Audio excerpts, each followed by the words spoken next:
تفرض عليك مئات العقوبات، عملة بلدك منهارة بالكامل، ونصف شعبك يعيشون تحت خط الفقر، ومع هذا أنت من أغنياء هذا الكوكب.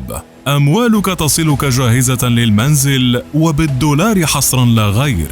تبني ثروة على حساب الجياع، وتتضخم وتتضخم حتى تصل لمليارات الدولارات. لست السارق الوحيد، ومثلك كثر، وأموال الشعب هي الفريسة. مرحبا، أنت في إيران، ونحن الآن نتحدث عن ثروة خامنئي.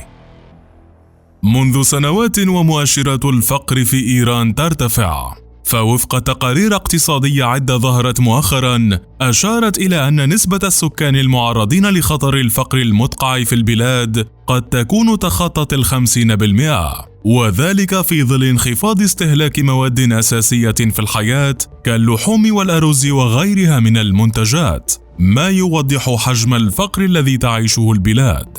هذا كله بالتزامن مع عقوبات أمريكية ودولية مستمرة على إيران، كلها بسبب تعنت النظام الإيراني على الملف النووي وتدخله في عدد من دول المنطقة، ما أدى لانخفاض رهيب لقيمة العملة الإيرانية، حتى كاد المواطن أن يحمل معه حقيبة كبيرة لشراء كيلو من اللحم أو الدجاج، مع استمرار ارتفاع أسعار كل شيء بشكل يومي، حيث تحولت أسعار اللحوم والخضار إلى بورصة يومية يتداولها الناس قبل البيع والشراء. ومع هذا يتعنت النظام الإيراني في كل المفاوضات، ويرفع شعاراته الرنانة غير مبال بحال شعبه. وهنا قد تعتقد أن القائمين على هذا النظام يعيشون الأمرين في ظل هذا الوضع الصعب، لكن الحقيقة عكس ذلك تماما، فيوجد طبقة حاكمة غنية وطبقة فقيرة معدمة هم الشعب بالكامل. فلإيران مرشد يسمى علي خامنئي، وهو الرجل الذي ولد عام 1939 لعائلة دينية في مدينة مشهد بمحافظة خراسان شرق إيران، وعاش فترة طفولته بحالة شديدة من الفقر والضيق. وعندما كبر ودرس وتعلم بات من أتباع الخميني الذي سيعود ليقوم بثورة في إيران. فخلال الستينيات والسبعينيات اعتقل خامنئي عدة مرات، وذلك خلال حكم الشاه لإيران. وقبل ثورة الخميني عام 1979 قضى خامنئي عامين في السجن ليتم إطلاق سراحه قبل الثورة بأشهر، وبات عضوا فيما يعرف باسم مجلس قيادة الثورة، ثم في رئاسة الجمهورية الإيرانية، حتى بات المرشد الأعلى للجمهورية. منذ عمله الأول لم يذكر أن خامنئي قد جمع المال من أحد، أو حتى أنه بنى ثروة كبيرة خلال تلك السنوات، لكن تقارير غربية فجرت المفاجأة قبل سنوات، فقد قالت أن ثروة خامنئي تقدر ب200 مليار دولار. فكيف حصل خامنئي على تلك الثروة؟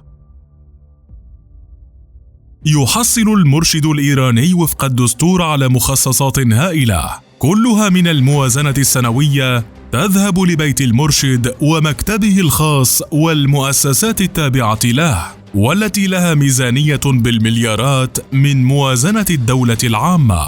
كما يهيمن المرشد الإيراني على مؤسسة عملاقة تعرف باسم هيئة تنفيذ أوامر الإمام الخميني، أو ما تعرف اختصاراً بستاد.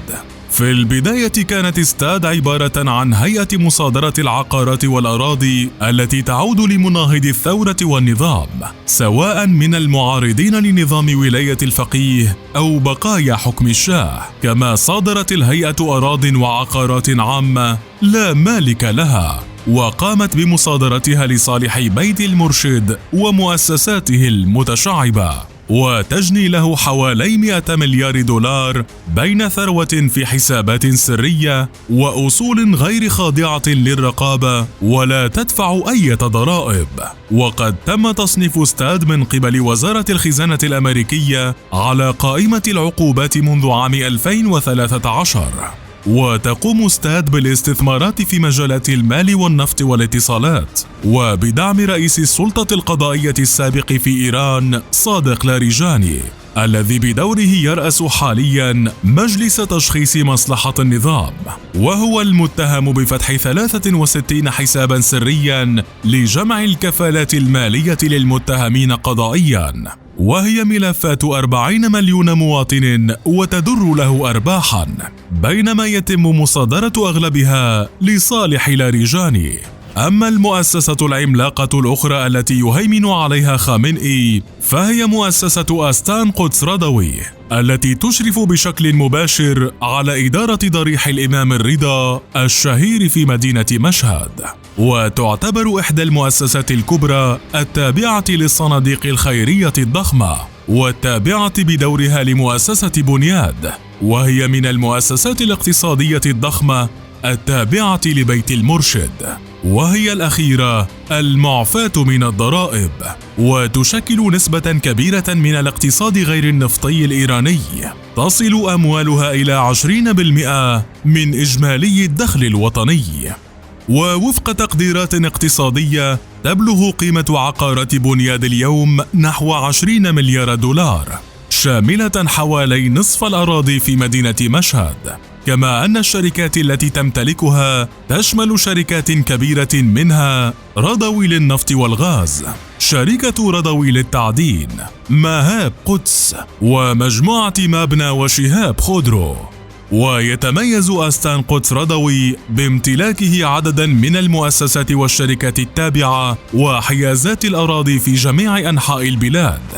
وفي يناير من العام 2019 صنف تقرير منظمة الشفافية الدولية إيران في المركز 138، وذلك من بين 180 دولة بمدى تفشي الفساد المالي، حيث يعد هذا أسوأ تصنيف لها على مدى السنوات القليلة الماضية.